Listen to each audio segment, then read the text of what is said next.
大家好，这里是由中央电视台财经频道还有达沃斯的组委会共同主办的 CCTV Debate， 我是主持人李思璇，欢迎大家的到来。今天我们在这里呢探讨的主题是中国制造的未来。我们知道，从蒸汽到电气再到互联网时代，人类已经经历了3次的工业革命，而现在的这样的一场全球的制造业的回归的浪潮之下，我们正在经历着第4次的革命。在这样的一个革命当中，中国制造如何参与其中，是我们今天将要探讨的议题。在我们进入到这个议题的讨论之前呢，我先来为大家介绍一下我们今天到场的各位嘉宾。坐在我旁边离我最近的这一位呢，是著名的经济学家林毅夫先生。那么林毅夫先生呢，今天可能可以从一些比较宏观的一个经济学家的角度为我们来剖析这样的一个话题。那么下面的这一位呢，可能很多朋友们也认识 Oleg Deripaska 先生。He is actually an industrial tycoon from Russia, president of UC Rusal, which is the world's second largest aluminum producer. 欢迎您的到来。接下来这一位呢，是清华控股的董事长徐景洪先生。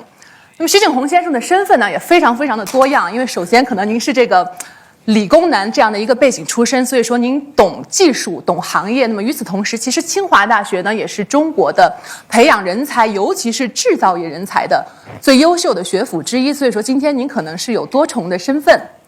那么下面这一位女士呢是 Amy Wilkinson 女士，其实她也是有多重的身份。So she is a strategic advisor and she is an entrepreneur and also she's a lecturer of Stanford Graduate School of Business. Welcome.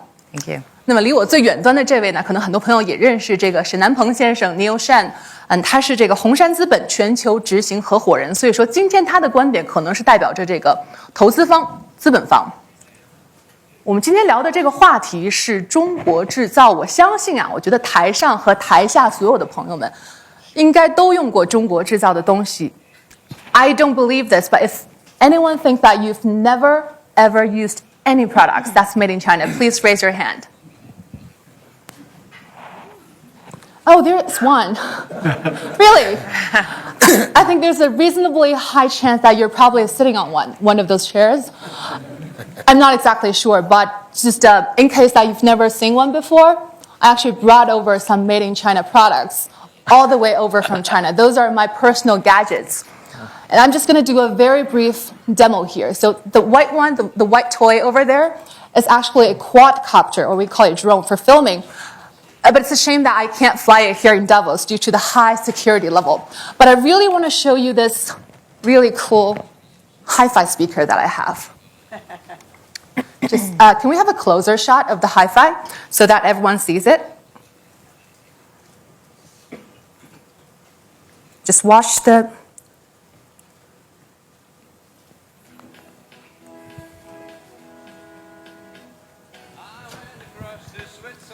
I have to press the on button. It's actually a Swiss folk song. But just watch the disc part.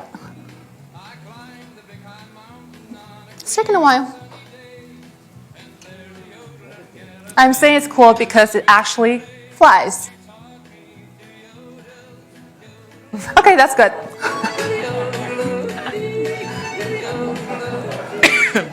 I like the lyrics. I came across Switzerland to learn how to yodel.Hopefully everyone gets to know how to yodel after Davos. And then the last thing I'm going to show you is actually this cute beaver.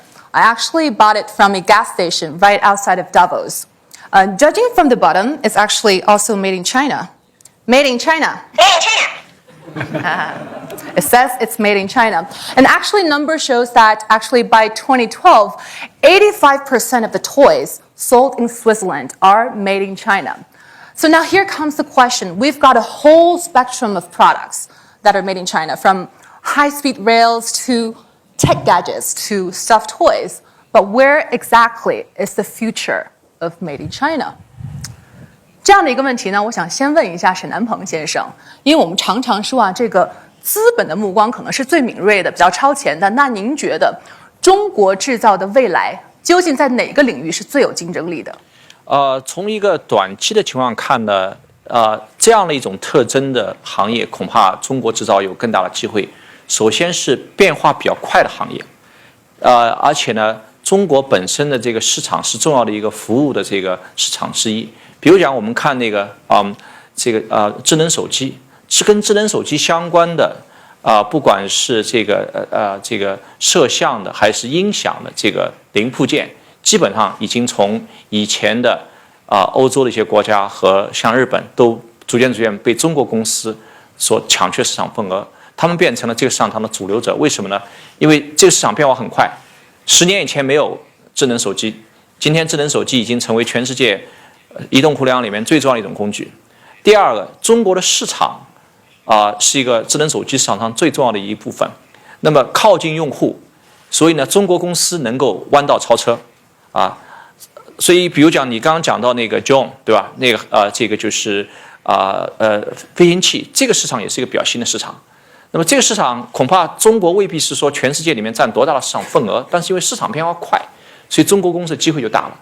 那么那些可能已经100年来没有什么变化比如讲基础的机械行业的一些公司，那这个行业里面中国公司要弯道超车，恐怕难度就比较大。就新的市场比较容易弯道超车。那么这个问题，其实我想问一下林玉夫先生，因为林玉夫先生曾经是世界银行的首席经济学家，然后您曾经说过，发展中国家要找到自己的这个比较优势 comparative advantage。那您觉得在目前的这样的一个情况下，随着薪资在增高，全球的这个产业链的格局发生了一个变化，我们的比较优势现在在哪里？比较优势是永远都是比较出来的。刚才沈南鹏先生讲的，那其实也是中国的比较优势，因为他讲说是变化比较快。那这个产业有一个特性，它的投入主要是以人力资本为主，金融资本的投入相对少的。那么中国呢，人力资本是多的，所以这是我们的比较优势。但是呢，如果是在金融资本要投入非常多，研发周期非常长的，那相对来讲呢，那还是发达国家的比较优势。不过要讲说中国制造，我觉得还有很多机会。一方面呢，弯道超车是一部分，但实际上我们现在也有不少产业在国际上是领先的。你比如说家电产业，我们的高铁，我们有不少装备制造业，在世界上是领先的。那我相信呢，这些领先产业还可以维持一段时间。当然，这些产业呢是必须要创新的，它的产品也是必须要不断研发的。另外呢，我们跟发达国家还有一些差距。那么随着呢，我们人力资本的积累，跟金融物质资本的积累，那我们产业也会升级。所以我相信呢，在这3个方面，应该讲中国制造还有很大的前景。现在我们在讲全球，可能各个国家都在抢占这样一个产业价值链。那么中国，我们先讲中国制造2025，在这个过程当中，您觉得我们应该站在这条价值链上的什么地方？我想呢，还是要看我们在每一条价值链上面的比较优势是在什么地方。比如刚刚讲的这种研发周期非常短的，投入主要是以人力资本为主的，那么中有大的市场，中国各种装备的这个配套能力特别强，这是中国的比较优势。在这上面呢，中国可以在产品创新、技术创新上面站在前沿。那么家电行业或是高铁，我们已经在全世界领先了。那当然呢，我们在这上面呢还要继续加强科研、加强投入产品技术创新，继续在全世界的前沿上面领先。那另外有一部分呢，我们跟发达国家有差距的。你比如说2014年，我们制造业的进口就达到1.3万亿美元。这1.3万亿美元的产品，总的来讲，它的技术水平是比我们高的，它的附加价值也是比我们高的。那么在这个状况之下的话，这些产业实际上我们在全世界的前沿当中是处于内部的。那这方面呢，我们还是必须呢一步一脚印的，然后包括呢引进技术、消化吸收，在有些领域呢自己去做研发。那这样的话，我们在那个产业链里面也会有我们有竞争优势的地方。那如果这么来问，咱们把中国制造2025这样放在一个全球的第4次工业革命这样的一个环境当中，您觉得我们可以为全球提供什么样的机遇和价值？不知道徐董事长怎么认为？我觉得从中国来讲，失去了第1次、第2次工业革命的机会。那么在互联网时期呢，由于我们广大的市场现在在互联网应用领域方面，其实中国已经在领先。因为我从一个企业的角度来，其实企业更多的是市场对它的推动力。那之所以我们在互联网应用在电商各方面，是由于这个市场对它的巨大的推动。那我们依然要抓住这样的一个优势，来推动我们和互联网相关和智能技术相关的这样的一些技术。当然，在重型领域，其实从一个国家来讲是非常重要的。比如集成电路，我们现在去年集成电路已经是超过石油的进口量。那当然，我觉得这些方面中国还要加快速度来推动。刚才其实沈总提到了这么一个词，说在比较新兴的行业我们可以弯道超车，但是我感觉传统行业好像压力蛮大的。所以我这下一个问题，我想问一下 Derek Pasca 先生。I was talking to Professor Schwab the day before, and he gave this really interesting example that right now, for example, Uber, the world's largest taxi company, doesn't own any taxi. Airbnb doesn't own any property. And then Alibaba doesn't own any inventory. So capital-intensive companies are no longer in favor. So as a leader of one of the world's biggest industrial conglomerates, do you feel the pressure, and what's the way out? Yes, there is a lot of competition, and if I may do some comment, China made a great job to develop a basic material industry and infrastructure, and I think it's a great advantage, and your asset in very good shape and form. But you need to make a new step, to stay competitive. First, you need to eliminate a lot of waste creation, deal more with environment, and it's key. Whatever would be development after Paris, but carbon footprint would be an important element for any material and any developed material. Also, China needs to deal with overcapacity, and we know that your Prime Minister addressed this issue in November, and we'd like to see how quickly it will progress. But it will make your company much more healthier, and they would be able to invest more because they need new wave of investment. For example, there was great, as Mr. Shen mentioned, there is great development and innovation. But for example, you know that all your supply, aluminum supply of semi-product for your industry, in airspace supplied by Alcoa. Why? There is still complex technology which you need to develop, and you need to put a lot of efforts. And this is how we see the future of basic material industry in China. They need to go from commodity production because it's enough. They need to address more recyclable, more innovations, 3D printing, new alloys. Build completely different relation with its customer. Innovate operation practice. The production system is a key element to control quality, and quality will create and build a new opportunity for your industry. This is what we try to develop with our partners in China.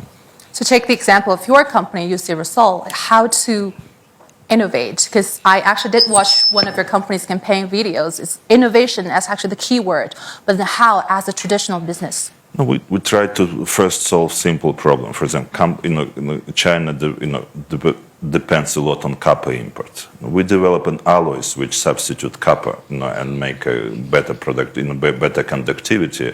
We found a partner in its Hubei cable company, and we built our first joint venture in this field, which will supply your China state grid and also will export in Southeast Asia. And I believe that we set the innovation in a program now, how we develop better alloys. And I think step by step, improving and producing new material, and you can modernize, your industry, and this industry will help to develop even more, product, in this sector. I think speaking of innovation, this is a question I really want to ask Amy, because you've got a very interesting background from Silicon Valley to Wall Street to White House. So we've seen lots of technological breakthroughs in the US due to the partnership between the private sector and the public sector. A recent example is probably the cooperation between NASA and SpaceX. So do you think it's the system that fosters innovation? So I think the United States has a unique system, especially as the leading entrepreneurial economy. There are a few factors in it. So the U.S. university system attracts worldwide talent. That's a great advantage for the United States. We can attract the brain power from all over the globe to come, and then now we need to change our immigration policies further, but we are getting a lot of those entrepreneurial people to stay. So 30% of the Silicon Valley tech community is foreign-born. So that just helps the United States quite a lot. You get anyone from anywhere in the world who wants to start a company, and you get them to stay in the United States. It's a great advantage. Another great advantage that the United States has is access to capital. So our capital markets work. There's angel funding, there's venture funding, there's crowdfunding. You certainly can IPO a company. That's an advantage in a developed system. The rule of law is helpful also when you're trying to create and scale new companies. People with new ideas can be protected. Intellectual property rights, for the most part, are protected. If you actually can build and grow something, you don't think that your neighbor is going to steal it from you. That's another great advantage. Culturally, we accept failure. So Silicon Valley, I teach at Stanford Business School now, it's a badge of honor. If you have tried something, it hasn't worked, if you can explain why and learn from that, the next time around, people believe that you're more experienced instead of having a massive stigma around trying something that didn't work. So for all of those reasons, the United States is a pretty healthy entrepreneurial system.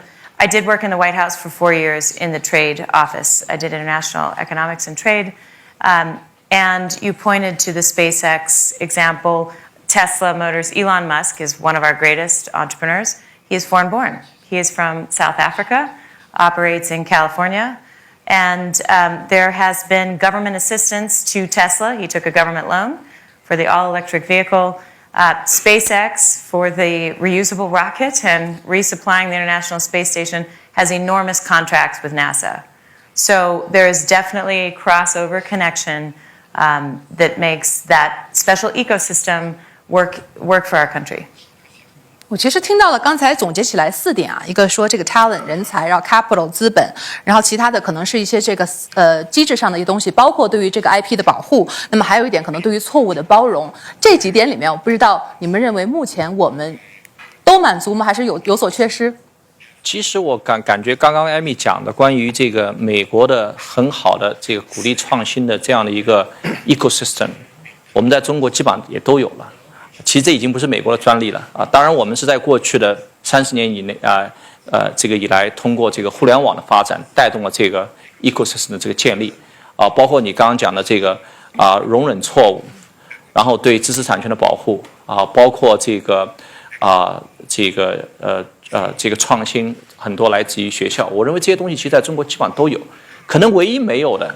就是确实我们在硅谷在美国看到了大量的人才来自于世界上各个地方，但今天在中国我们创新创业主要的成功力量还是中国本土的这个或者中国人，当然很多人是从海外留学回来，在你们创业当中也扮演了非常重要的角色，可能这个跟文化有关。我相信这个以前的在互联网的这个发展当中，尤其是消费互联网发展当中，这种所谓 ecosystem 生态体系扮演了非常重要的角色。那么未来从软件往硬件走，工业4.0当中中国的创新其实也是会靠这样一个生态体系去支持啊。那我相信可能将来的我们需要做的更多的是吸引全世界人才到中国去创业，深圳、北京各个地方都完全可以有这样的这个体系去支持他们。也确实我们已经看到了，经常看到有海外的创业者到中国已经来做路演了。那么下一步就是他们把这个总部从这个全世界的某一地方搬到中国去。我倒是觉得文化也许不是最关键的，是跟发展阶段有关系。因为我们现在人均 GDP 去年8000美元，美国56000美元，我们只有它的1/7。那假定说我们的人均 GDP 达到美国的2/3。我相信那时候，那么世界的人才也都会到中国来，因为人才到底需要的是什么？一个呢，资本的来源；一个呢，它创新以后有很大的市场。那么如果说我们的人均 GDP 是美国的1半的话，我们的市场规模已经是美国的2倍了。那我们的资本的供给，那相信我比美国还多。那么一个创业企业家，他要拿资本的话，在中国的机会可能比美国还多。那我相信呢，到那时候人才呢就会到中国来。实际上这种情形已经出现了，比如说上海内圈里面有很多的外国人啊，只不过他现在还不是在高科技产业，他可能是在一些文化创意产业、餐饮产业、一些服务业，那方面的资本投入比较小，但是中国的市场大。等到将来真正需要大的资本投入的时候，中国的发展阶段提高了，我相信呢，中国的文化是有包容性的，外国人才也会到中国来。我比较支持这个林老师的观点，我觉得只是时间问题。对，因为我们现在最欠缺的，从中国来讲，我觉得还是在原创技术和核心技术方面。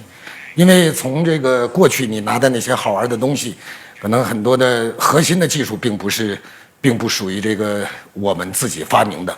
那现在其实还有太多的东西，我们在这方面有巨大的差距。因为过去中国制造已经走向全世界，基本上是靠这个劳动力的这个价格低廉，是吧？靠其他的一些资源这个等等。那未来呢，肯定是只能靠创新。但是创新今天发展到今天这样一个程度，我们可以看到中国的一些企业已经有能力走向这个世界，开始在过去几年你不会看到有中国企业去并购世界的很多好的企业，所以现在我们已经看到这样的一个趋势。那么同时呢，像去年那些很多年轻人的创业大赛，已经有很多好玩的、很酷的东西在出现，所以这是一个经济发展阶段的问题。我觉得未来我们的差距会越来越小，我本人还是有信心的。We were actually talking about this in the greeting room with Amy, and then she was talking about her experience in China and also CES. So you've got something to say. Yes. So I've spent the last few years in the United States interviewing the 200 top entrepreneurs to distill what they have in common for a book called The Creator's Code. We launched that in all English-speaking world, and the first language translation was in Chinese. So we launched this book in China this last fall. And I had a great opportunity to meet a number of Chinese entrepreneurs. And I will say there is no doubt in my mind that China can innovate. And if you look at WeChat, for example, it is far and beyond ahead, I believe, of the United States now. So it's a text and voice and photo sharing app, much like Facebook. I think Facebook is scrambling to catch up now. WeChat not only is that, but you can order a car, that would be Uber. You can book a doctor's appointment, that would be all the online health things we do in the US. You can track your fitness goals. We are seeing that as a whole fitness area separate. All of this, you can find a date. This would be Tinder in the United States. You can do all of these things on WeChat. That's enormous innovation. Also, I was just at CES, the Consumer Electronics Show. It's about 10 days ago. And Ehang, a Chinese company there, has a drone that is in the marketplace that could fly a person around. There is not a US company that's doing that. So I really do think if you look at the next wave of innovation, it's time to buckle up if you're in the United States and really look across and make sure that we are collaborating. I don't think it's us versus them. I think it's together. But there is a lot of innovation happening at the forefront in China now. 其实我们谈了很多积极的方面，但是我们往回倒一步啊，这个问题也想问一下徐董事长，包括说您和清华这边的这样的一个关系，我们现在的技术其实究竟处于是什么样的一个水平？这是一个一直困惑我的疑问，就是说，咱们有这个高铁，可能有火箭、航天飞机，但是现在可能有一些很基础的一些东西，比如说像圆珠笔的笔芯里面的这个珠子，或者说一些芯片，我们还是很大程度的依赖于进口。照理说，我们应该有很多的优秀的人才，为什么在这样的一些事情上，是人才结构出了问题吗？首先我觉得是中国人聪明是没有问题的，所以只要我们集中精力去做的事，比如刚才你讲的火箭、这个卫星，是吧？我们都做得很好。只要集中了大的力量就可以。我觉得还是经济发展阶段的问题，可能有一些投入，在这样一个时期还没有达到这样一个水平。其实研发是需要大量的投入的。咱们不想做圆珠笔。然后我们有些技术现在也可以啊。刚刚前天，习主席和这个沙特国王的见证下，有一项中国叫第4代核技术的试验电站的应用技术要在沙特去输出，这就是清华大学的研制的一个技术，已经是世界最领先。所以我们的聪明没有问题。那重要的是，更多的产品，就像我刚才讲，是面对市场的，怎么样能够让企业家更大的有创新的这样的激情，啊，这才是我们核心的东西。因为真正的把那些技术变成产品，这样一个产业化的过程，其实需要大量的投入。那我们怎么去能够真正的让中国的企业家能有这个更大的激情来去做这件事？我觉得可能是一个问题。还有问题，其实我也想问一下沈总啊，其实，在说资本的时候，现在我们看到很多资本现在也在走出去，完成一些海外并购，有不同的方式。可能我们会去买一些技术，买别人的 IP， 可能也会并购一些公司，其实是看中了别人的人才。那两个问题。IP 是不是想买就能买得到的？多好的技术都能，别人都愿意卖给你吗？还有一个问题，我公司并购过来了这样的人才，我留不留得住？那最后如果说人才都跑了，可能就剩下买了一个空的壳子。这两个问题怎么解决？我感觉这个在整个的并购 IP 过程当中，其实两个问题，一个是你有没有能力去买到世界上最好的 IP， 第二是你买完以后能不能整合。这两个问题其实都跟我们自己的条件有多好有关系。说实话，今天我们能够做这些并购，原因是中国已经走到了一个非常 advanced 这样一个阶段。有这样几点：第一，首先在资本上，我们今天是不落于任何一个国家的。我相信 A 股很多上市公司它已经有大量的这样的财力。第二个非常重要的是，你有自己很强的本土市场。比如讲，你今天去说服一家这个100年的公司，你要想把它买下来，那么作为 owner， 他可能看谁给他出价高很重要。但作为它的管理层在整个收购的过程当中也起到一个非常重要的这样一个角色。他会决定我今天去跟什么样的未来的合作伙伴走在一起。那中国给了他一个很好的一个想象空间，也就是说，如果你卖给中国公司，你将来这个团队有很大的发展空间。其实这一点我们看一看以色列的情况。以色列过去30年大量的公司卖给了美国人，美国公司，原因很简单，一个美国有巨大的国内市场，第二美国有资本，对吧？那么以色列呢，它有人才，但是呢，它的国内市场是有限的，那么他们愿意去跟美国这些东西走在一起。但我感觉未来的话，中国其实处在一个非常好的位置上面。首先，我们有资本；第二，我们有这个很好的市场。这个对这些团队来讲，对这些所谓具有创业精神的这个管理团队来讲是具有巨大的吸引力。当然，我们需要做的是，除了这两个条件以外，我们还要有一个软的因素，就我们要有自己的一定的人才的储备，去管理他们，去整合他们。如果这些条件都具备，那我感觉中国完全可以这也是一种这个弯道超车，通过收购海外一些优秀的 IP， 把自己的在工业4.0的这个上面再加速一层。关于人才的这个话题啊，其实有一个很大的比较终极的一个问题，就是中国制造2025，或者是在全球的情况下，第4次工业革命究竟需要什么样的一个人才？If we think this is an unprecedented revolution, do we need an unprecedented set of skills for talents? 我首先还是就着并购这件事说一点我的观点，因为去年清华产业做了大量并购。并购是现代的尤其大型集团的一个重要的手段，因为你可以把两端嘛，一端是技术，一端是最活跃的那些创业的人才能够和你结合在一起。但是并购不是目的，并购必须加上你推动它新的提高和新的自主创新加进去才有意义。如果只是买了一个东西，这件事完全没有意义，而是买来的东西怎么再加注上你的智力、你的这个新的研发，把它推到一个新的高度。所以这是第一个观点。第二，至于从我们的人才来讲，我觉得中国的教育可能未来更需要提倡一点个性的教育。就是我们过去的文化是对人，无论我们考试还是做任何事，都是太共性了。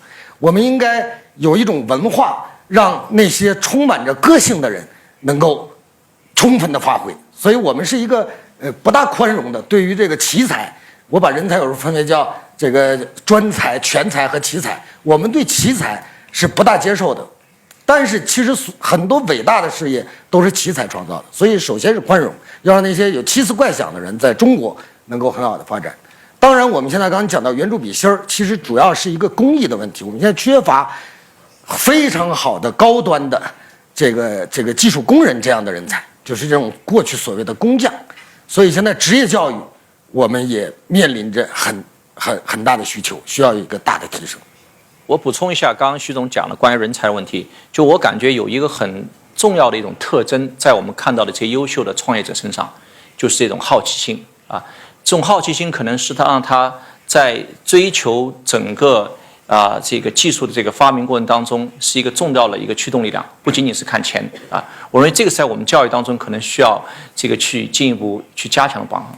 另外一个我感觉非常重要的，刚刚你们都讲到了，我们需要一批优秀的这个企业家，他们能够投入研发。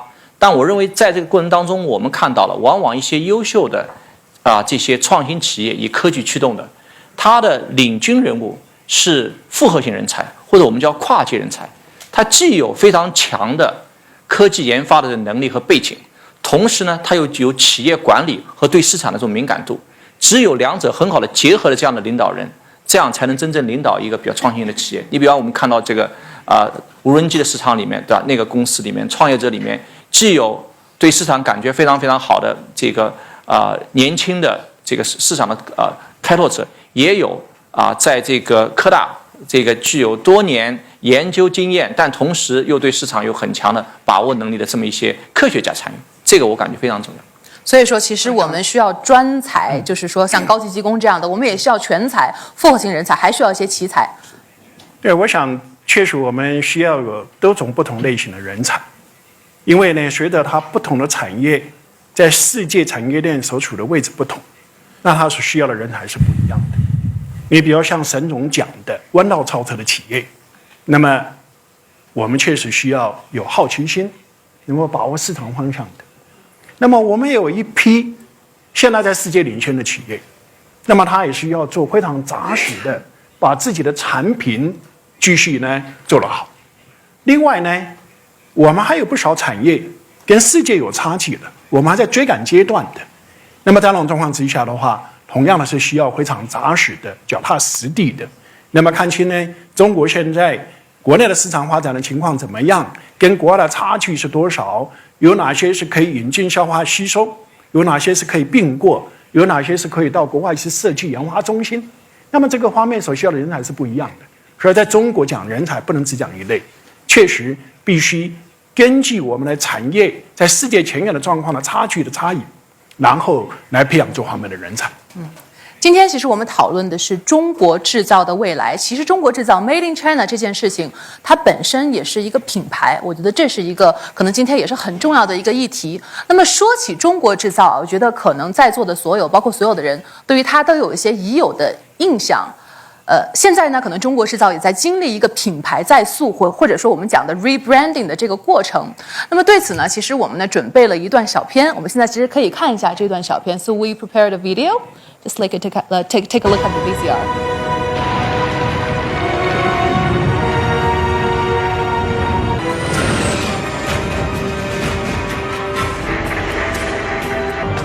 Leave it to the Chinese. I didn't think it was possible. Not in the time we had.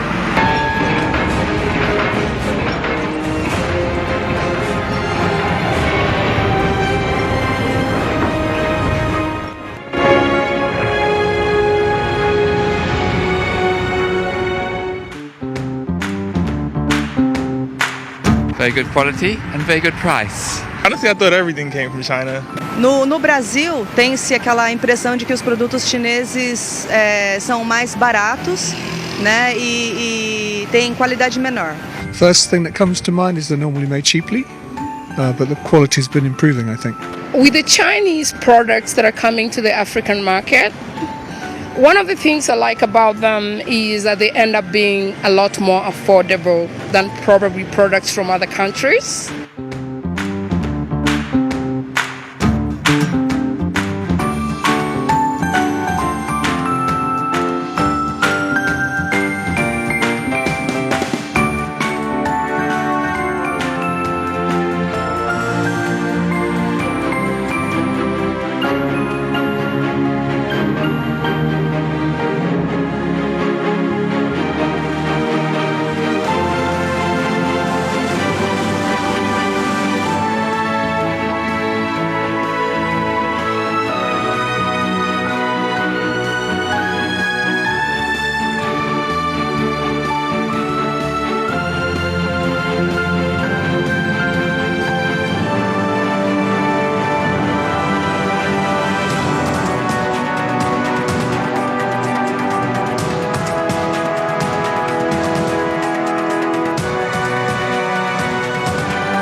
Lenovo, LG, Alibaba, Huawei. You see, asses. Yeah, I have a bug.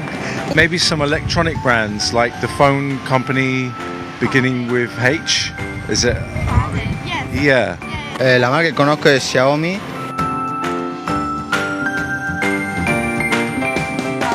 Probably shouldn't take credit for LG 其实有一个事实是啊，有8000万人口的德国，他们有大约2300多个全球知名的品牌。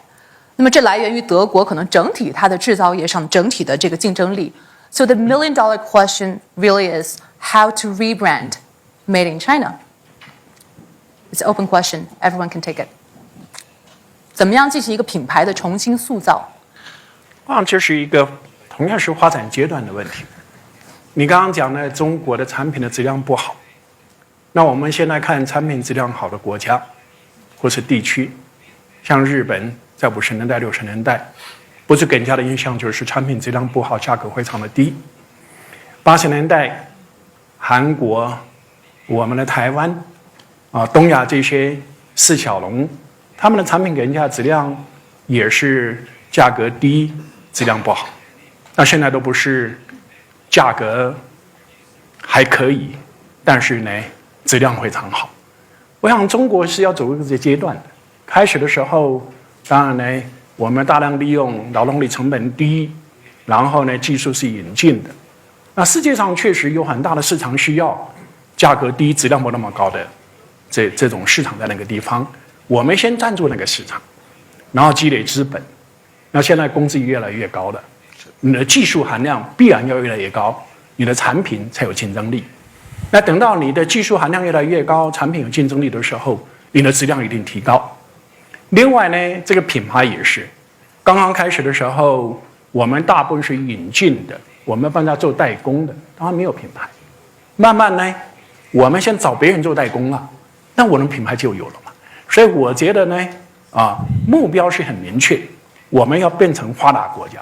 我相信说，我们人均收入水平跟德国一样高的时候，现在48000美元，我相信中国在世界上的品牌就不是2000家了，可能是2万家。所以刚才片子里说这个，竟然在100个著名品牌里，中国只有2个。其实我要说，竟然中国都已经有2个，这已经是非常好的。我觉得其实我很喜欢经济学家看问题啊，因为我本身也是学经济的。我觉得经济学家总是可以以这个发展阶段的这个眼光来看待不同的问题。品牌我的感觉这个品牌有一点是没办法的，它是需要时间积累的。是的，所以我没有办法就是说去苛求说今天中国在全世界100个最好的这个消费电子品牌当中占到多少，这需要时间。但我感觉我还是很乐观，为什么呢？今天的这个互联网时代给中国的品牌提供了一个机会。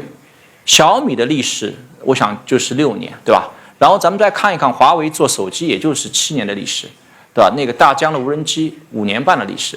为什么呢？因为全世界已经铺设了一条叫信息高速公路，电子商务已经把这个全世界的这个网络建立起来。建立起来以后，这些品牌可以通过电子商务的平台，很快的建立自己的口碑。这一点确实是我们传统消费电子行业做不到的。我记得当年这个中国的像著名的家电像海尔，它在美国有了自己的厂以后，通过了几年时间，才在美国建了自己的销售体系因为人家不愿意来做你的销售代理商嘛，你需要时间，对吧？但是你像这个大疆，6个月时间，他建立自己在整个北美的销售体系。为什么？你在互联网上面已经形成了口碑 viral， 然后在这后面的话，这些经销商是自己跑上来，蜂拥而至说我要你做，我要来做你这个某个州的这个代理商。所以我感觉还是很乐观，就是我们可以缩短这个所谓品牌建立时间。其实我们现在讲品牌，我们讲了很多的新兴的产品的这个企业，但是其实还有很多的生产的过程，或者说传统企业。所以这个问题，其实我是想问一下 Deripaska 先生 ，Do you think branding actually matters for industrial materials or commodities companies like UC Rusal, or it's purely industry standard? It's not just industry standard. It was one issue of quality, and it was mentioned in our Asian economy, Japan. We need to understand, Japan made the progress only as they pay a lot of attention to production system and quality control.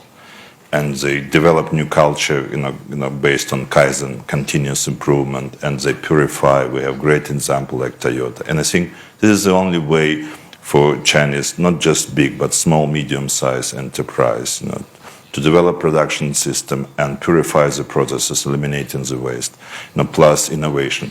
It's very difficult to see how small, medium-sized companies will conduct innovation. Of course, there is a great advantage. We have internet, crowdsourcing, but I think for our basic material industry, it's a key. If small, medium-sized company will create this R&D strategy, and major university and venture company could support it, then it will. But key quality.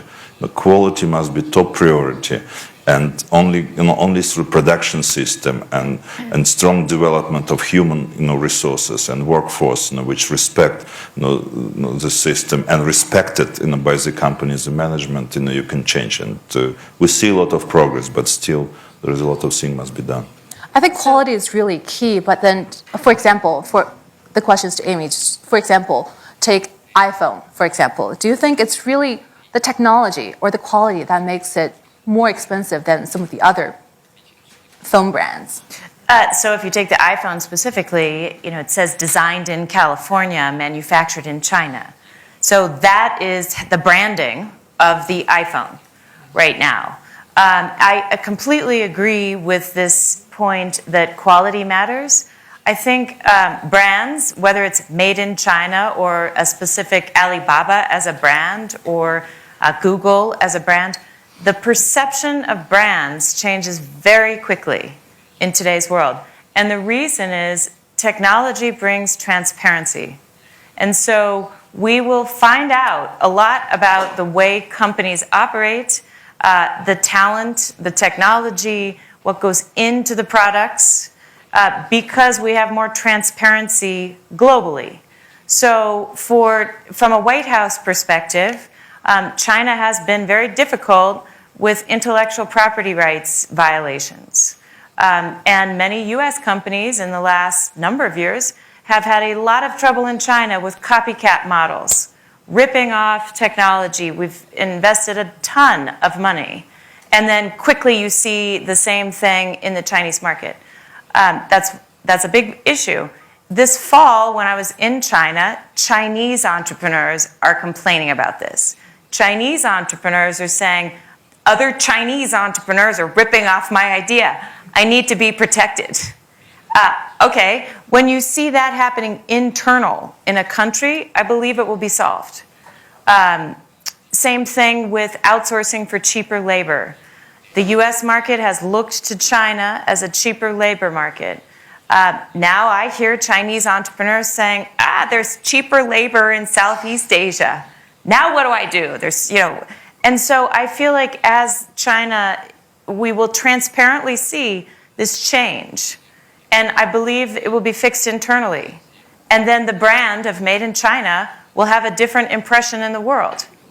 这很多改革其实是倒逼的。徐董事长，品牌这个问题，其实现在已经品牌的寿命越来越短了。我们已经看到很多特别知名的品牌已经消亡，但是其实更重要的品牌是什么带来的？我觉得最重要是两点，一个就是真正的品质。所以这也是我觉得华为的手机在上个一年超越小米手机的一个最核心的原因，就是华为手机的品质确实更好一点。那第二个，中国企业最要重视的一件事就是诚信。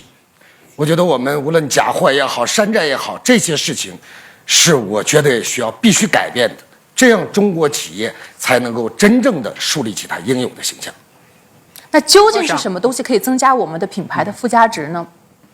我想这个有品牌，大概点呢，你生产的是最终产品还是中间产品？如果你是生产的是最终产品，你必须要有品牌。如果你生产的还是在中间产品的阶段，那通常呢不太需要品牌，这是第一点。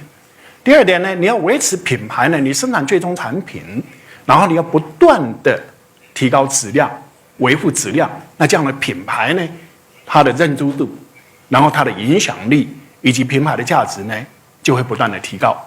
那中国过去品牌比较少，因为我们大部分是跟它做代工。那我们的产品大部分还是中间产品，我们自己属于最终产品的相对少。但是你说最终产品的这部分，我们也有品牌啊，海尔也是品牌啊，格力也是品牌啊，这美的也是品牌，因为它是生产最终产品嘛。而且这些产品的话，像 UC Raford 也是一个品牌。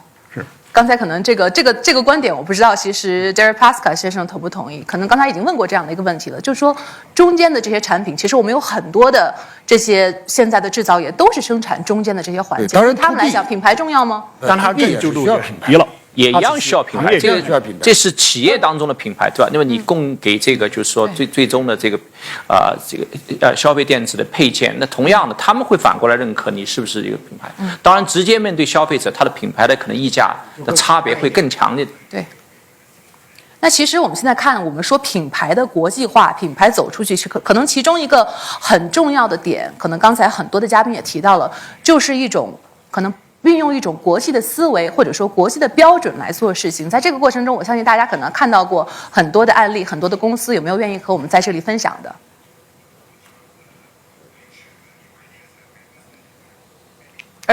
？About international brands, I think the integrity point is internationally extremely important. So one example in China that we hear about quite a lot are food standards. So if you can't tell what is in the food that you would be eating from a Chinese brand, or even in a Walmart, if we have a U.S. company selling retail food, for example, and you cannot tell the ingredients or you cannot know that it is what it says it is, that integrity factor internationally falls apart. And so if you look at Chipotle as an example in the United States, in the last couple of weeks has had trouble with ingredients sourced locally that have made people sick in the United States, and that has been very transparently talked about, managed, and as a brand has not done a lot of damage to that brand. So I think internationally, the integrity point for Chinese companies is very important, and I think it's a higher standard outside of China. You know, for coming into an international marketplace, it really must be what it says it is. 沈总呢？我感觉一个公司要真正做到国际化的话，首先是在文化上面国际化。当然，这包括这个整个团队啊。那么你想象，如果今天你要在全世界这么多国家去做生意，显然你需要有能力去在这个一个好的框架下去管理各个地方的团队。那这个当中意味着，比如讲一个开放的文化，对吧？一种分享的这样一种机制因为每个地方不可能通过总部所有的东西都是这个从一个指令去适用所有的地方，很多是必须适合当地的文化，对吧？这方面其实中国有很多企业已经做得很不错了。就一个是 centralized 的，一定是有些东西是中央的，比如讲有一部分的这个产品的这种这个整个的这个流程、质量、研发，但是有很多东西必须是 decentralized。我感觉一个好的全球性公司一定是在文化上面，在 centralized 和 decentralized 做到一个非常好的平衡这个从组织架构、从人才搭配上都应该是这样。那我想问一下，其实我想最后这样的一个问题是说，咱们如果说要打造一个具备有国际竞争力的这样的一个企业，作为这样的企业的领袖，他应该具备着什么样的企业家的精神？我希望在座的每一位嘉宾可以用一句话来总结一下。那刚才咱们是从这边开始，的，咱们就从这个林先生开始吧。好问题，成功的企业都有它的道理。但是大概没有两个成功的企业是完全一样的。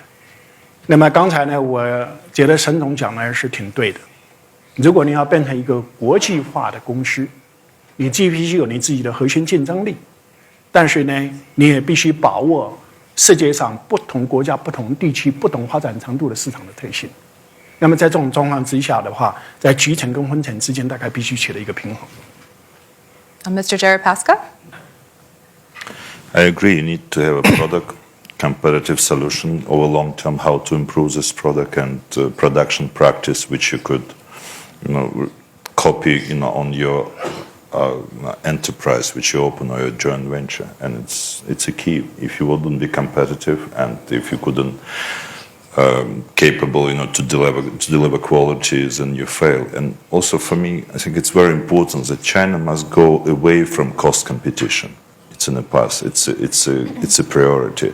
You need to look at your competitors in Asia. They first supply the best product abroad, only then they supply inside the country. That's why it's, to market in this new brand made in China, you need to also study what the previous experience was. It's a great point.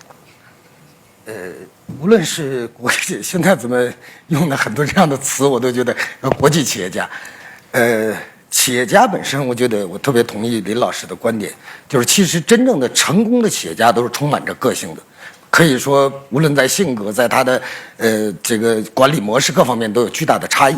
但是我觉得一个真正的，不管是全球企业家，还是用什么词汇来形容一个真正的能做出一个卓越企业家，除了超常的智慧或者等等其他的顽强的意志等等，最重要的一点是一定必须具有很强烈的一种使命感，要把创造价值作为他的第一位，然后才是赚钱。创造价值放在第一位。Creating value before making money. Yes. I think for the Made in China brand and for people coming out of China into the world at large, it has to be consistency and quality. And regardless of what industry these products are coming into the marketplace, I think it has to be, you know what you're getting, and it is consistent today, tomorrow, in 5 years, and in 10 years. 我相信这样的企业家应该是首先有立足于中国文化的这样一个管理体系上的，但同时具有国际视野的企业家。中国文化和国际视野。Actually, it's quite a short period of time to cover this whole topic, but I do want to make this conversation interactive. So the next 5 to 10 minutes will be open to the floor. If you have any question, please raise your hand, and then just tell us who you are and where you're from and your question. We've got no questions because we covered all the questions already. Okay. We've got one. Can you please pass the mic? Hello, very much. I'm Roman Lacombe from France, and I'd like to ask, I guess, the complement to the question you raised. You talked about how Chinese companies could go abroad. What would you advocate to foreign companies trying to come and bring markets into China? I think it's probably the same rule applies when the Chinese company try to penetrate overseas market. They have to respect the local culture and to localize product. And I think same have to be said to foreign companies. If they want to be successful in China, they should also try to localize the product and try to make sure that they are able to, really address the unique culture characters. I think there's one observation though. I think oftentimes the very top international company might underestimate how strong the local company are as far as product competitiveness. And I think things have been changed. Today, many Chinese companies are very competitive. So you have to really find whether you have an edge or not. If you don't, you may not be able to really make it. I want to pick up on that as well. So the eBay Taobao example is a very good one. eBay came in as a very large U.S. company and was beaten out by Taobao, a small, scrappy online marketplace that's very large now. And I think that the local point is right. I mean, there are very smart people in China who are very innovative, who are building things very rapidly. And I think if you believe you can come from the outside and not have a local team that is on the forefront, you just will lose today. 因为这个文化差异太大了，所以我觉得可能最佳一个路径是和一个中国的好的公司合作，比如说和清华控股，或是雇佣中国人来经营中国的公司 ，hire Chinese talents to run your Chinese operation. So we have 2 more questions here and here. So, this gentleman first. Thank you. As a businessman doing business in China, if I may, I would like to report the points that's made by the panelists about how Chinese learn, and they're very innovative. We are the QSR operator, quick service restaurant operator, and we start this is in China. And now we have more than 500 restaurants, and the team is predominantly from Chinese. In the beginning, the know-how transfer was one way, but today the level of innovation and the market is at very impressive levels in the world standard. And in the beginning, maybe the culture and the thinking might be a little different, but when the level of understanding is reached and a communication is formed, the kind of synergy that can be created is enormous, especially in companies that is more flattened. And Excuse me? Sorry to interrupt. I just want to make sure that's a question with a question mark. So the question is, that was a support, and maybe I wanted to share with the panelists if they agree about this comment. It's probably not a shake. Good. I guess everyone agrees. Okay, let's just jump to the last question. So can someone please pass the mic? It's on the front row. This gentleman from Hong Kong. Yeah, thank you. I'm the president of the Hong Kong University of Science and Technology, where one of our alumni founded this company. Wow. But anyway, my question is on the issue that came up between Mrs. Wilkinson and Neil, right? Because when you compare the U.S. to the Chinese system, you said there's one component that is missing, which is the ability to attract global talent, right? So how is it a matter of policy? Is it a matter of money? Is it a matter of living, environment? Or is it a structural problem that will take a long time to overcome? That's what I'm asking, especially the panelists from China, especially. 我觉得主要的是钱的问题，因为过去中国企业请这个国外的这个人才太贵，但是这几年你会看到很多中国企业已经聘请了很多很多的国际人才，我相信未来会更多。当然，从国家来讲，应该有更好的政策，能够为吸引这个全球各国的人才来予以鼓励。好的，沈总，你有1句话的时间。其实我前面讲到，我说这个文化差别，其实我主要的这个imply 是什么呢？就语言的问题，这点非常 natural。就是说，你看这个很多硅谷的创业者，他来自于比如讲 Ukraine 或者来自于这个 Northern Europe， 主要他们讲同样的语言。所以呢，有一点，我们以后多推广中文，让越来越多中国人，越来越多的这个外国人会讲中文，所以他们将来创业一定选择北京。好，明年的希望明年。我想，当我们人均收入达到发达国家的程度的时候，那么外国的人才他会学中文的积极性非常高。好，希望明年的这场论坛全是中文，纯中文进行的。No, I actually want to add in this as well. I think we're seeing a lot more U.S. citizens who want to be in building Alibaba and Tencent and Baidu, and I think they're attracted by opportunity. And so where in the innovation economy, if you are really excited about building something and you see it building in a different part of the world, you get up and go there. And so I think increasingly we're seeing more international citizens want to be in China. And then there's one very large caveat to that. And that is the quality of air, it's the quality of water, and it's the actual place that you live. And I have a number of friends who are U.S. citizens or U.S. citizens married to Chinese citizens, and they are getting out of Beijing and out of Shanghai because of environmental conditions. They don't want to raise children there. And so if you are a young tech person growing in an innovation economy, you will also choose where you live.